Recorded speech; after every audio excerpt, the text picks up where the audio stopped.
New Thought Media Network. We are a global broadcast network of positive music, media, and entertainment, inspiring humanity's evolution along the journey of enlightenment and creating a world of love, peace, empowerment, and prosperity for all. New Thought Media Network. Positively inspiring.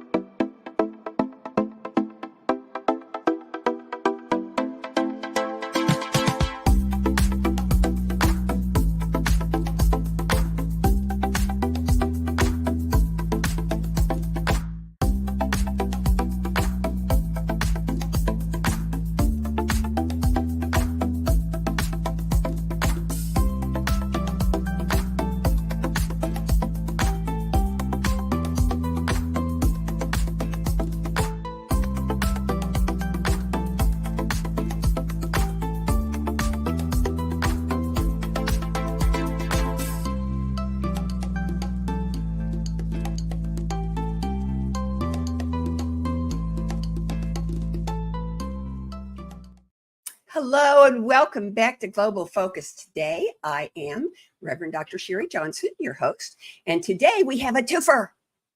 We have Reverend Doctors Steve and Abigail Albert of All Faith Center. Now let me tell you a little bit about them before I bring them on.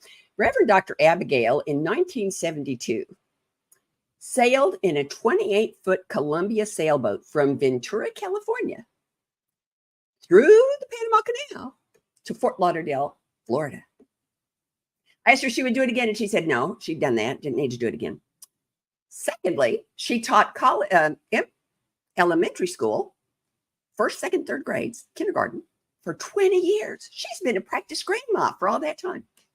And she has two beautiful, gorgeous granddaughters. I assured her there was no other kind. Peyton, who is almost 4, and Bailey, who's only 9 months old. Please help me welcome Reverend Dr. Abigail Albert. Thank you so much for saying yes. Now, hold on while I get Steve in here. Reverend Dr. Steve Albert is also with us today. He worked, and this is fascinating to me, with hypnotic regression for over 20 years. In high school, he was in gymnastics with a specialty in parallel bars, and he taught college for 25 years, teaching topics ranging from public speaking all the way to comparative religion. So he's got a wide base of knowledge. Please help me welcome Reverend Dr. Steve Albert. I am so tickled that y'all came because interfaith is so important to me, and y'all are interfaith.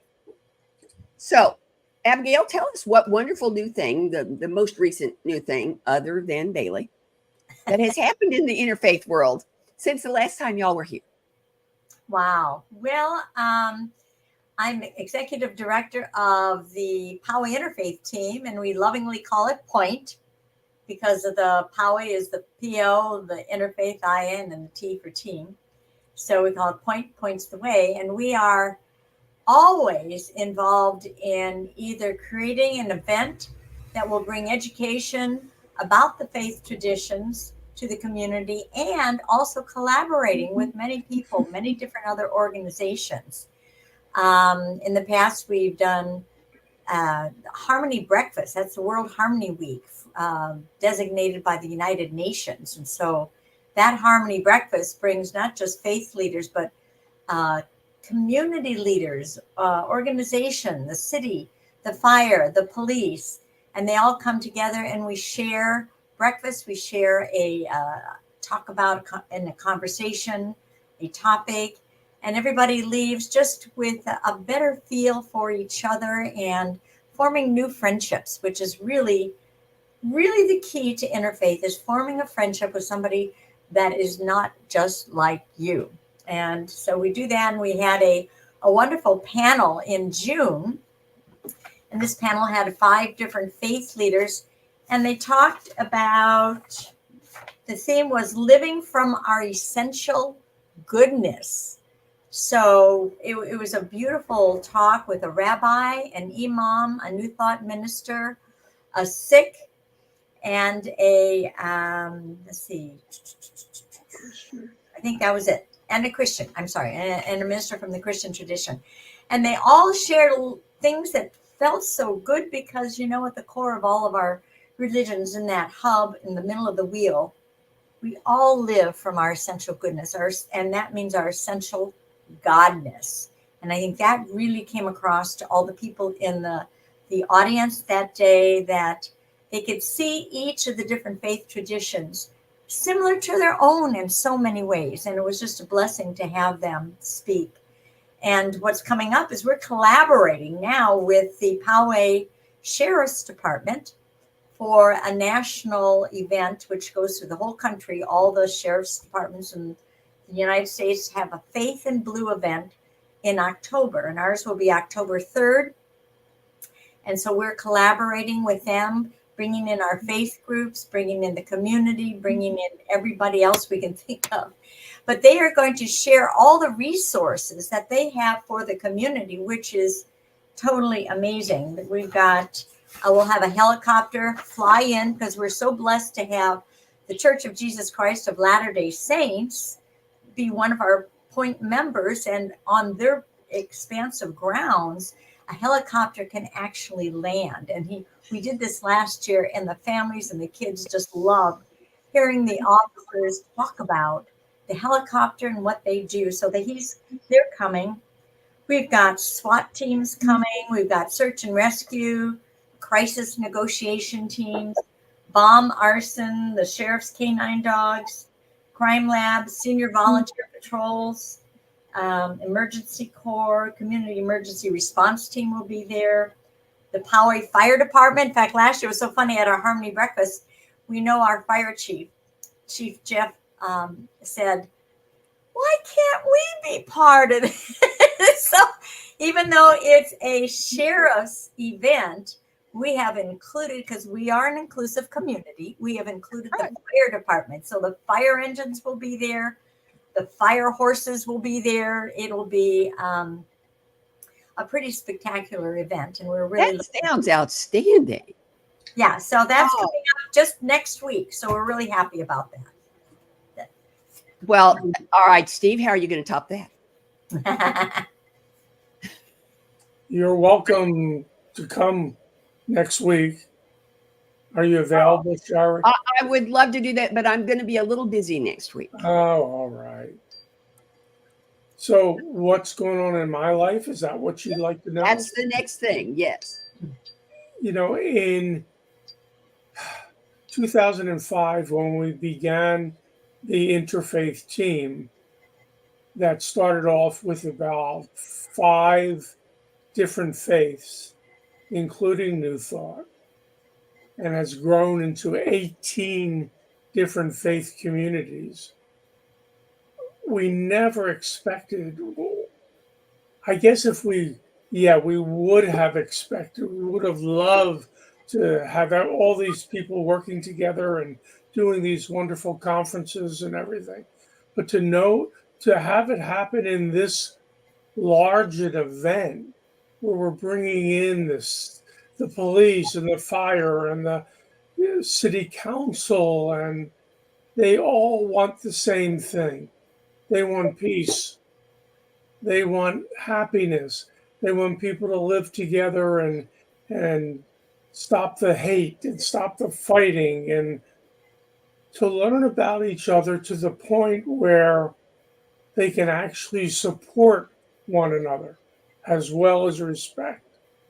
And so for me, all of my, I have 22 books, and 10 of them are interfaith. And those interfaith books show that it doesn't matter where you come from. It doesn't, if you look at the basis of each of the religions, the basis is the same.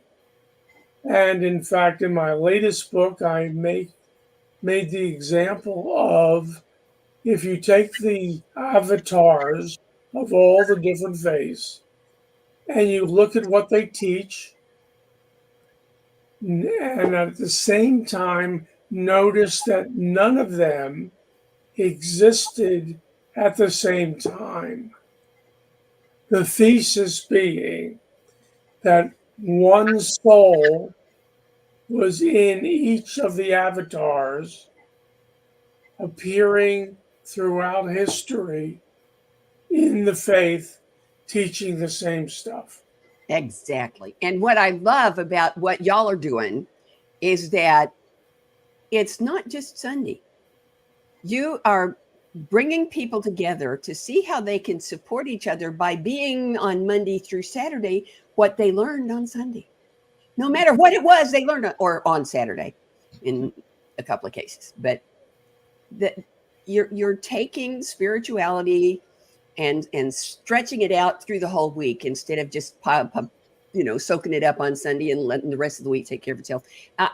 The idea of having the police and the fire departments and the search and rescue people all together talking about here's how we support each other. Here's how we be together as a community. And some of us have red hair, and some of us are Baptists, and some of us have brown eyes, and some of us are Buddhist, and some of us have long legs, and some of us are short. It doesn't matter. We're a community. That is just so powerful to me. Yeah, and let me just say that with this particular event, I mean, our community, I think most communities really don't know what the police and the sheriff's department actually do other than stop you for a ticket. So this is a fabulous way to reach out and show there's other things that they do. They're in service. I think we need to remember our police, sheriffs, and sheriff's department are in service to the community. And, in every organization, 99% are doing their job beautifully, and maybe 1% not so much. And that's what we hear about in the news. And that's what people focus on. So it's important to rethink and relearn about what they really do for the community. And I think this is really important. And it's not just police and fire, but when we have interfaith events, to really learn about other people. Like once you learn about somebody, that fear dissipates and friendship begins. And that's really our one of our goals, is that the fear dissipates and the friendship begins. And I feel like we've made so many beautiful friends, not just in the faith communities, but like I say, the sheriff's department, the fire department. In fact, we know them; they become friends. In fact, we had a palm tree that needed to be taken down, and nobody was going to take it down. Not this organization, not that, not the person that owned the land, nobody, but it was a fire hazard right next to a wire that we could see it just going zap, and there's the wire and there's the fire, right? So Steve called our friend Jeff and said, Jeff, there's a tree there that's going to be a hazard to our community. And so they immediately went out to check it out and said, yep. 2 days later, it was down. See, that's how friendships happen when you build a sense of trust with people and they take you seriously. It's really important. So it's important to make friendships with everybody in your community. It's just it just helps to benefit the whole society.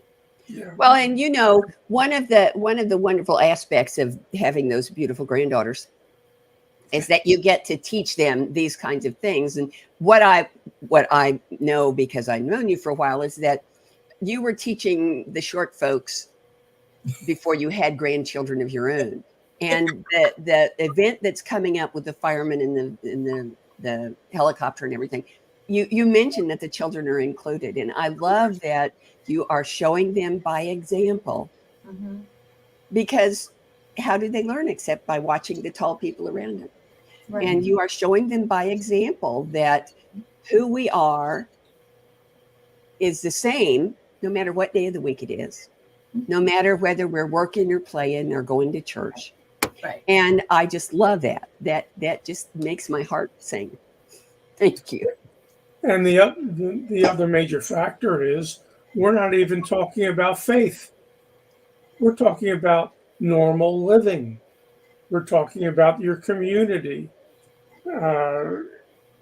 What is it like to walk through a neighborhood and see things that need to be corrected? And it doesn't matter what background you have, you know that those things need to be done. It's like eating and drinking and driving and going to work and whatever. It doesn't matter what your background is.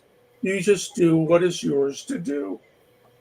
And So basically, you're telling them that their faith is not a coat they put on Sundays; it's part of who they are. Yeah. And that's true, no matter what that faith is. Yeah. Well, one of the things that I've taught since around 1982 is about personality styles, and that there's many. In fact, right now there's about almost 30 different programs in the United States on personalities. The fact is, it doesn't matter what faith you are. Your personality of being very effusive and very talkative and very is different than someone who is more shy, more quiet. Someone who will go out of their way to help someone and has to help someone, or they don't feel that they've done enough, is different than someone who's in charge of a major corporation or company that says, just give me the bottom line. I don't want to hear any more. And once we realize that all of those different personalities exist in every faith, every religion, every group, every family, until we realize that they're different than us. They're not as good as us. Oh, look how they do this, do that. So I think most of our work has more to do with person-to-person information. Yeah.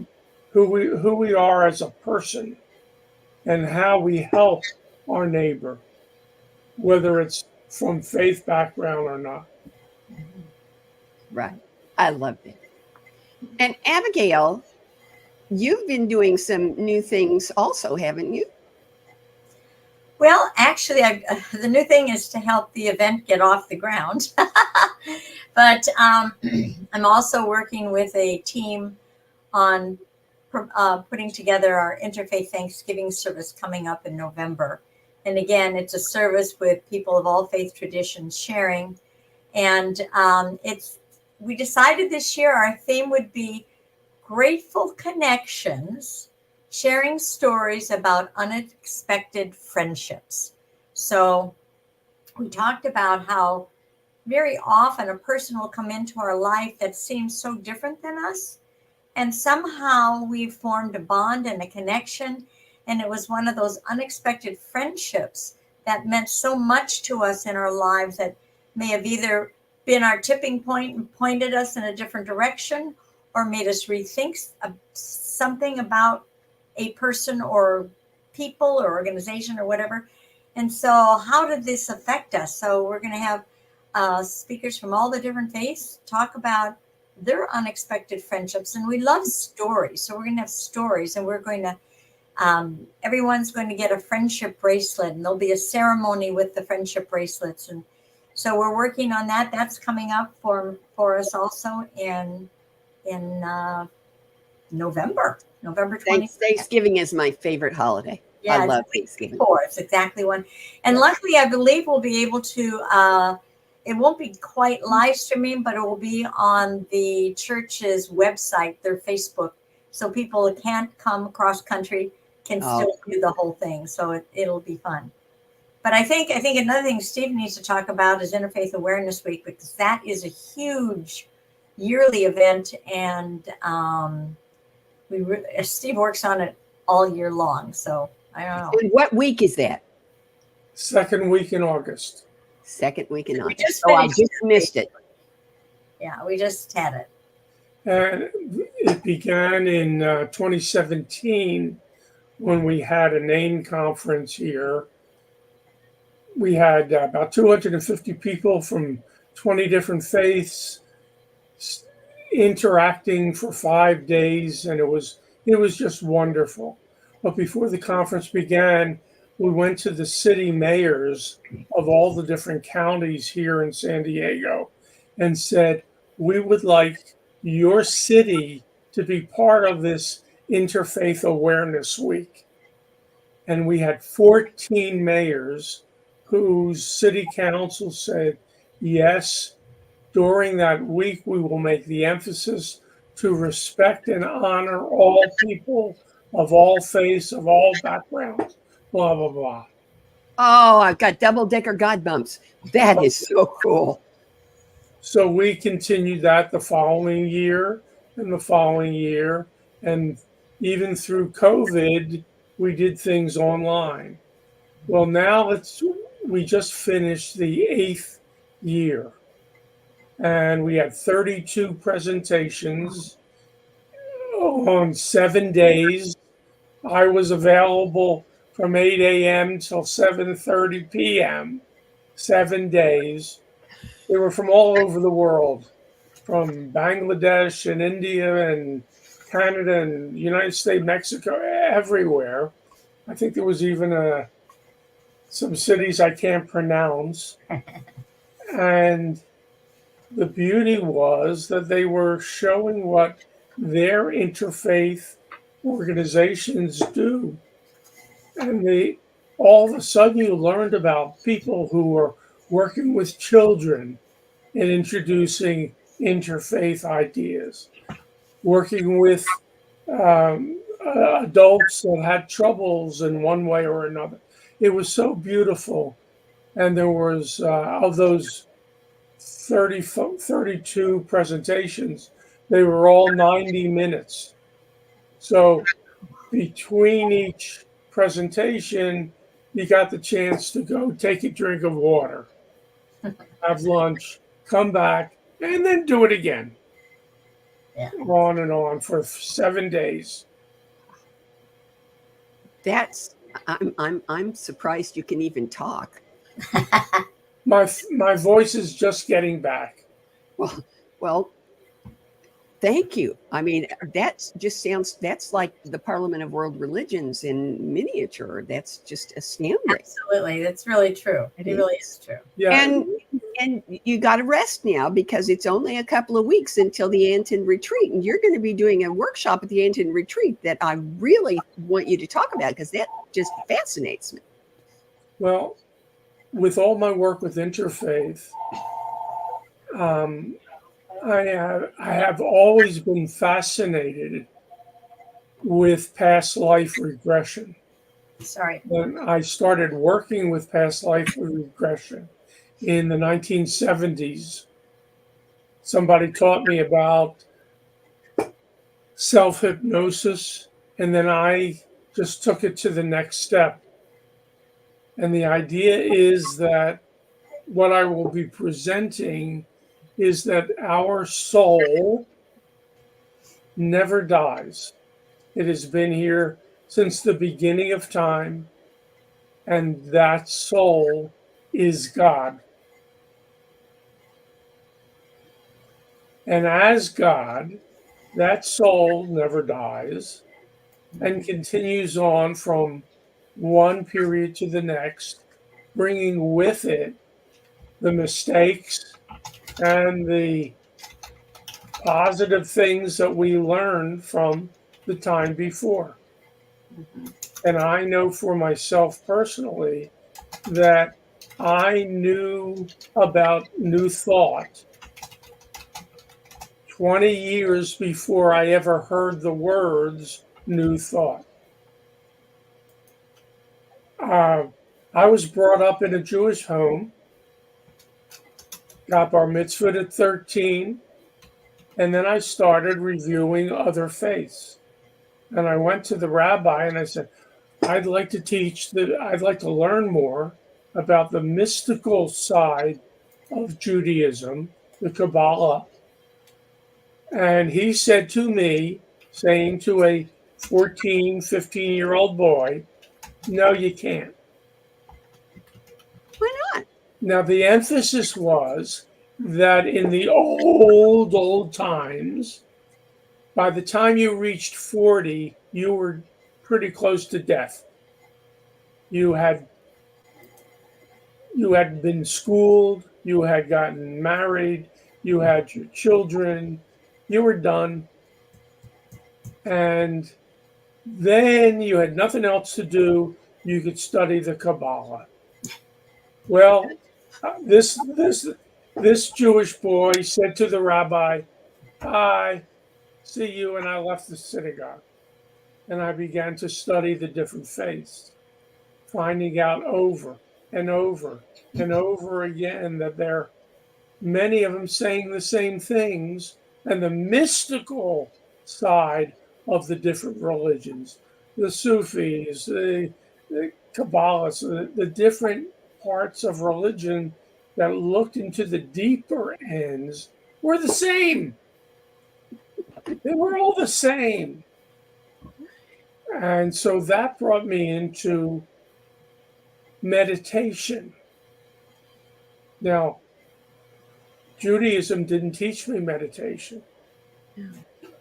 I gathered meditation through the different religious practices, and then on until I accidentally went into a Unity church in Chicago.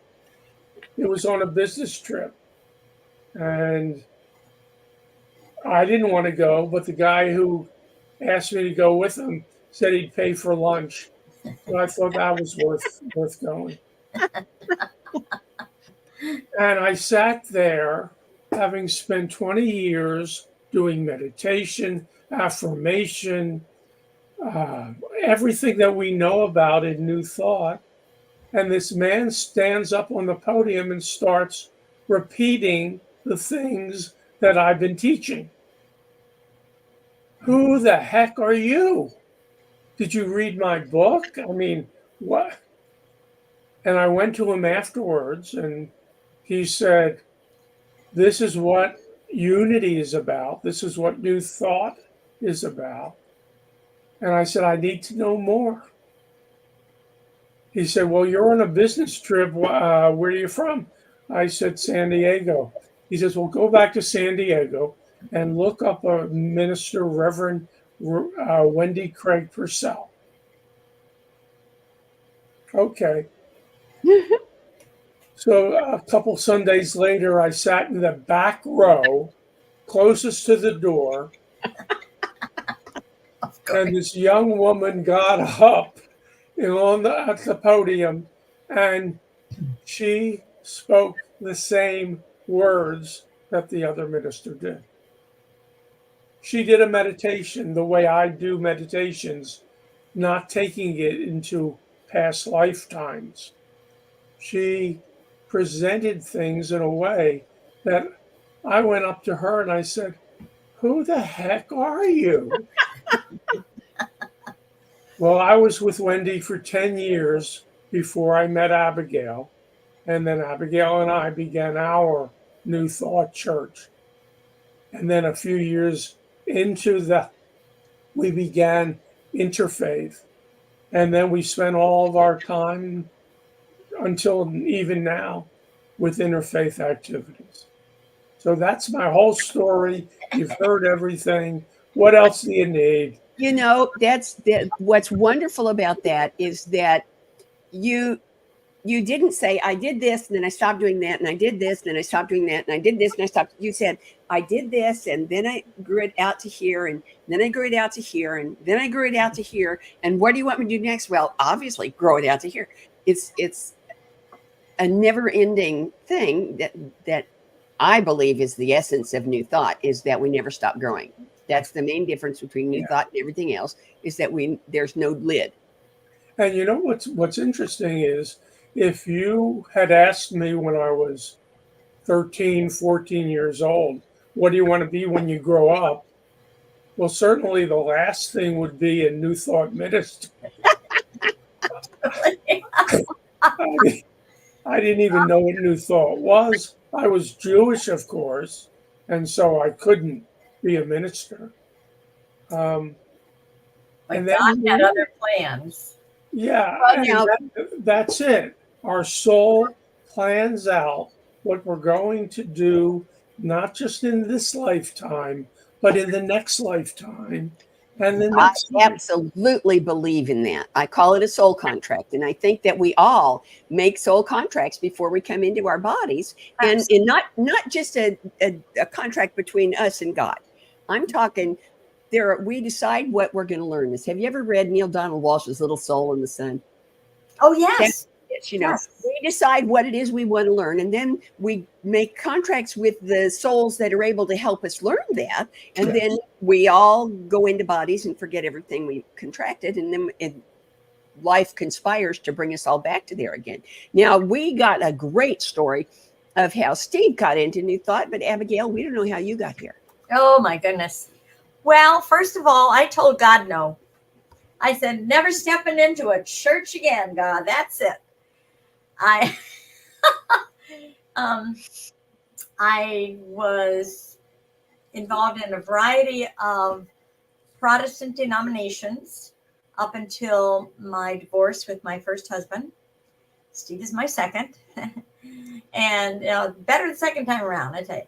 So practice makes better. Absolutely. So anyway, after the divorce, I said to myself, well, I don't want to go back to the church I was just in because I know my ex was going there. I'm just going to church hop for a while. So I did around, because I lived in Newport Beach, California for a number of years, and I was there.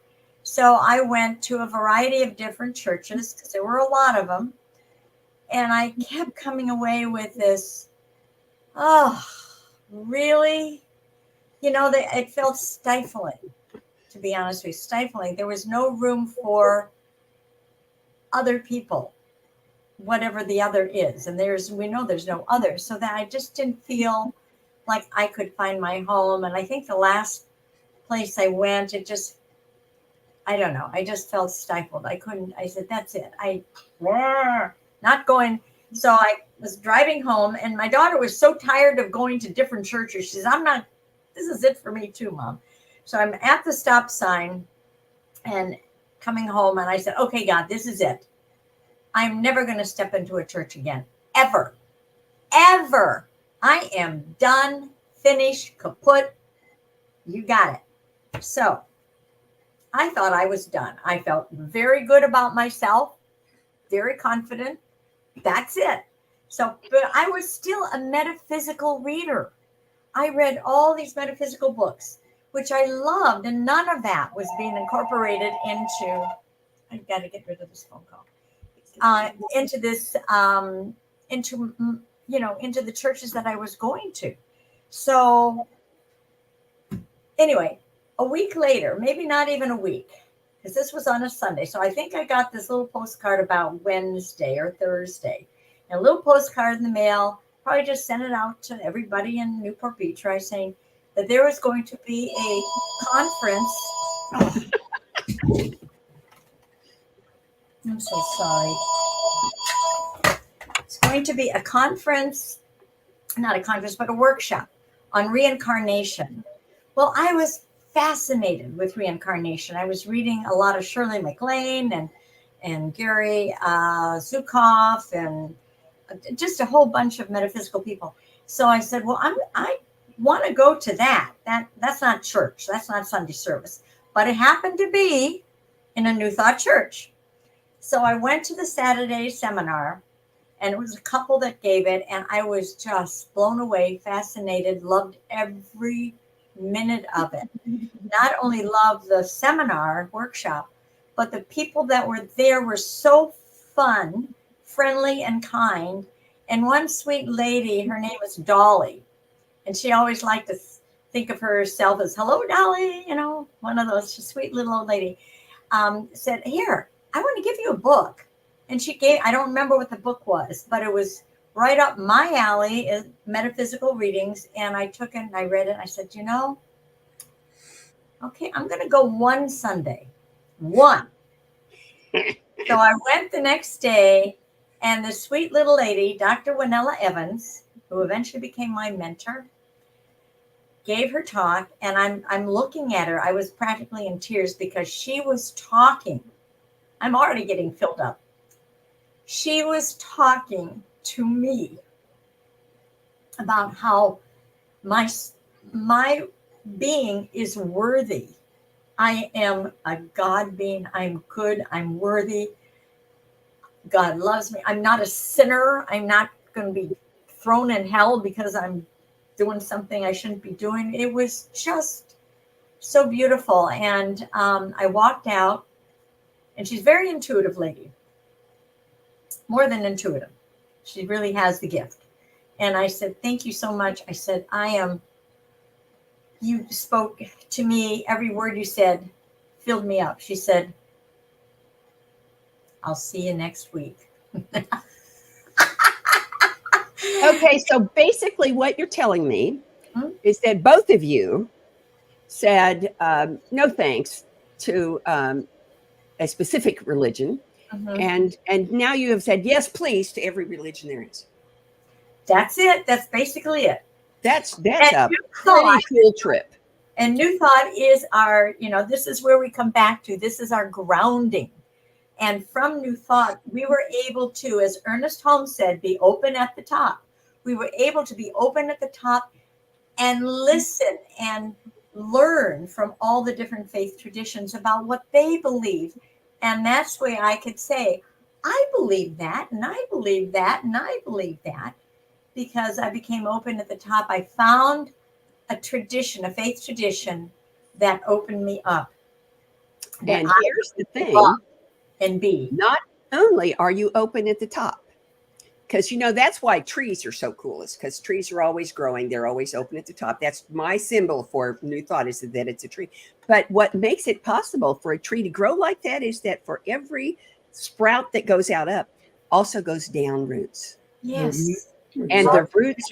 the roots of trees are not separate from one another. No, They they're communicate with connected each other. below surface. So that's where the interfaith thing happens. The new thoughts, the growth up, and the interfaith things, the growth down. That is just so blinking cool. And you can, and that's a beautiful metaphor, because you can realize that every tree, when I look outside, there's a variety of trees, right?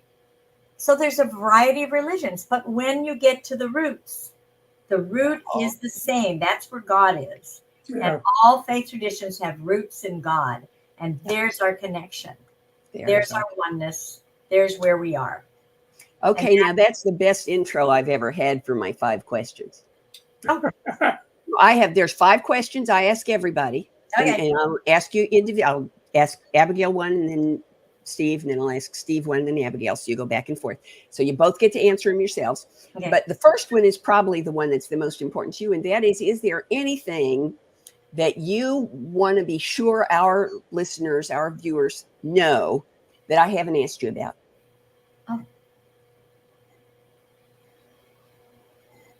I think I would like all the listeners to realize that we are each here on this earth to grow and learn from each other. And that means opening our hearts to people who look different than us, because in reality, they are not. And so I am you and you are me and we are one. Cool beans. Okay, Steve, your turn. Anything you want folks to know that I haven't asked you about? I think you've touched on it, but I want to emphasize that we come into this world to make it better, not just for ourselves, but for a group of people that we will experience and re-experience, and perhaps even more, and that even our exes, the people that we no longer care to talk about in our previous years during this lifetime, that even they were there for a major reason. Right. Yep. Okay, so you get first dibs on the next question. Uh-oh. So, and we're talking about the Interfaith Center and you, Steve, how you do what you do, how you be what you be. How does that contribute to, encourage, support, enhance conscious evolution? The importance to me is that by being aware of what we need to do and then actually doing it, that we become an example for everyone else.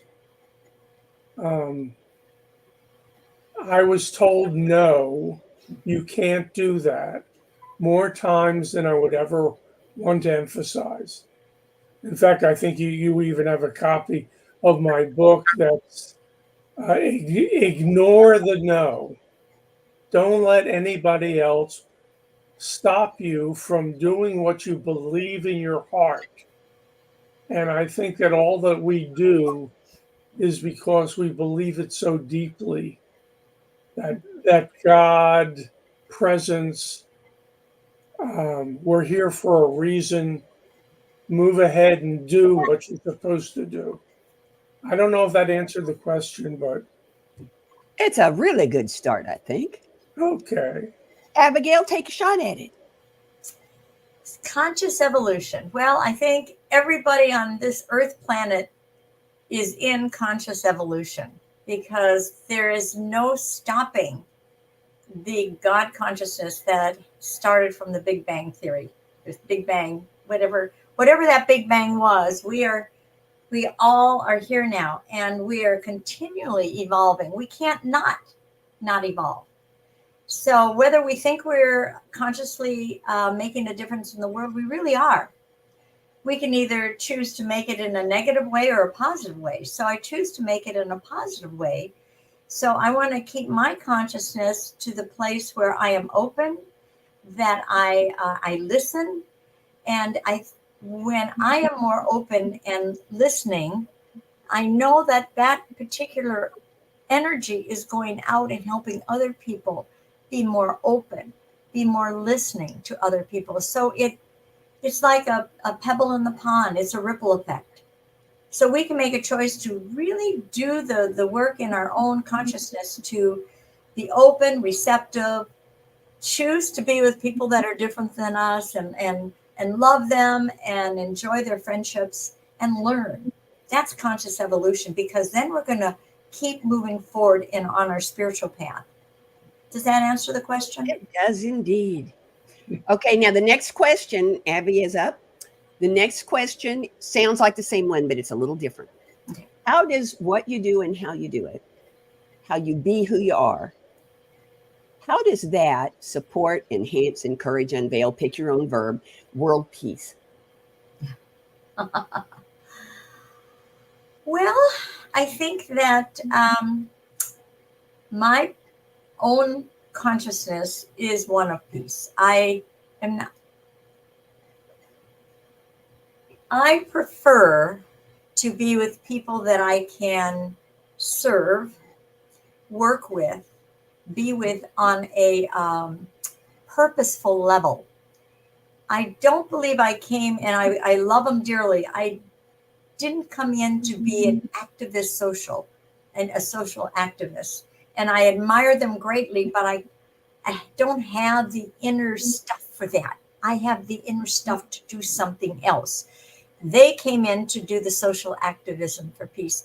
I came in to do peaceful work by reaching out to other people from different faith traditions and say, how can we get together and share what you know and are to the community, so we have a safer community, so we don't have graffiti on the walls of the mosques and the synagogues? How can we help our public know more through education? Because I really believe I came in to be an educator. I know that I told my third grade teacher, I'm going to be a teacher when I grow up.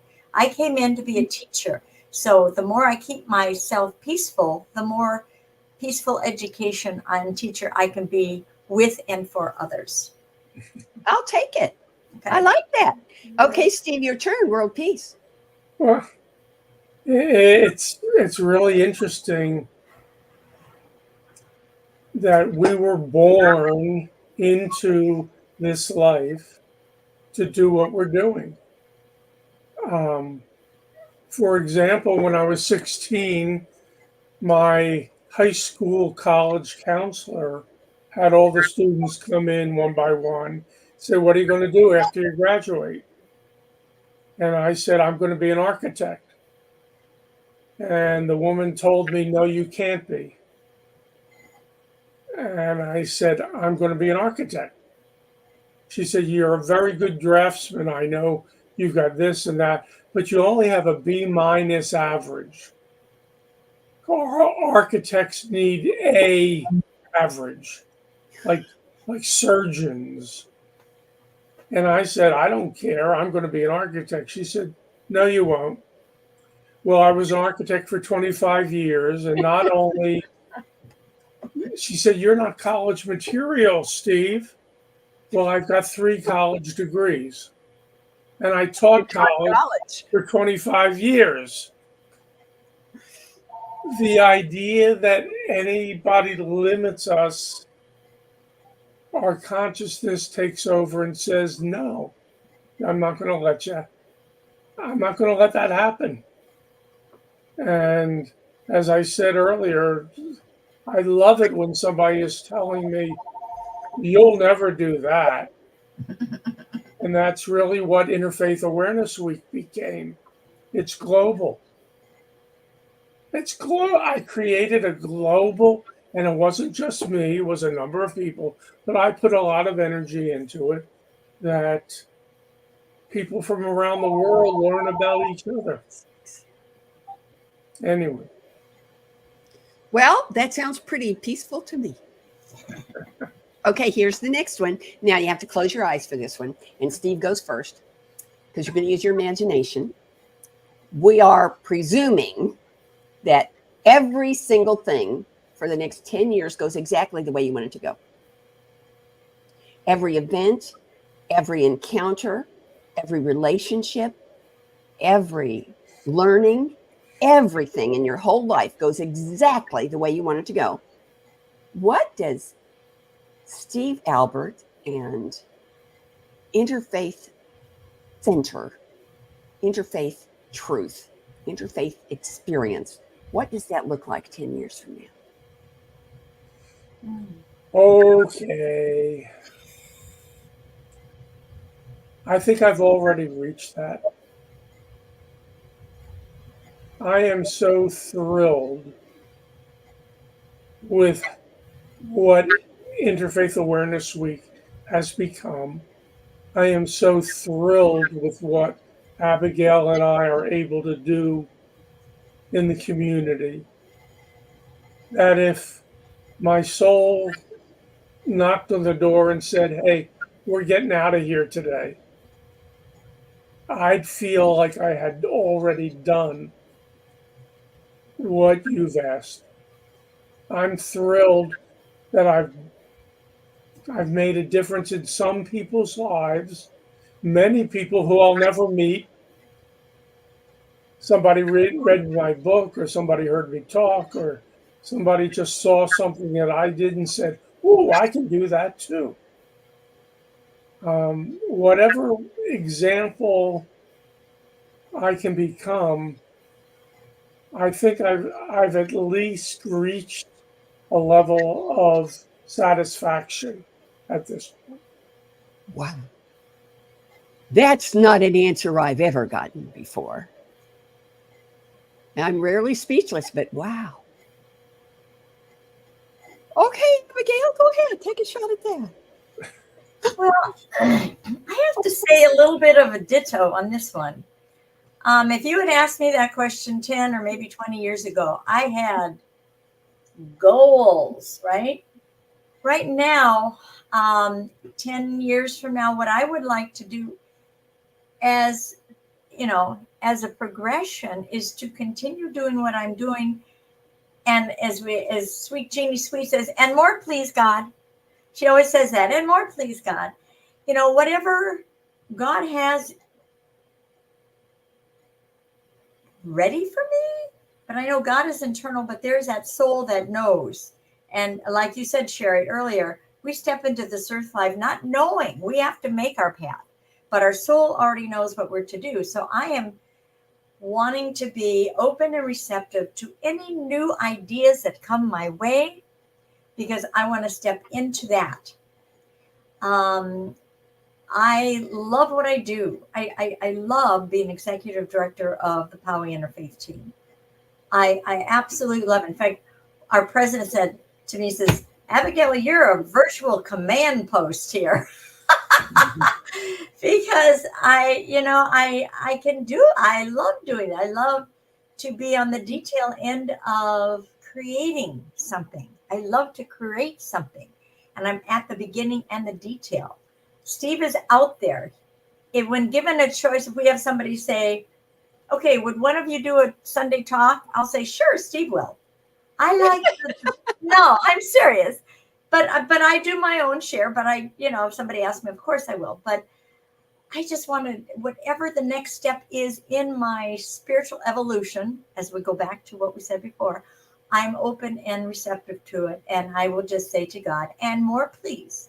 So I want to be open and receptive to anything new, because right now I can't think of anything. But the God Spirit in me knows what's new, and I'm open to that. All righty. I'll take it. Okay, last question, and you can answer this one together. Will you come back? Sure. Well, the first opening I have is September 2nd of next year. Can I plug you in? I'm sure you can. I don't have anything going on September 2nd. I will send you an email to remind you. Thank you both so much for saying yes to today. I'm so grateful, and I'm just madly in love with you. And I want to let everybody know that next week, Reverend Dr. next week. Yes, next week is Reverend Dr. Charles Geddes from Mind Your Own Becoming. Interesting name, don't you think? Mind Your Own Becoming. He's wonderful and delightful, and you're going to love him. You don't want to miss it. I'll see you then. Have a great weekend, and don't forget that I love you. Bye-bye. Amazing, amazing. You will do amazing things. Amazing, amazing. You will do amazing things. On behalf of everyone at New Thought Media Network, thank you for being a member of our virtual family. Your financial contributions help share the New Thought message with people from around the world. Please visit and contribute at www.ntmedia.org/donate. New Thought Media Network, come be you. And please like, share, and subscribe. Until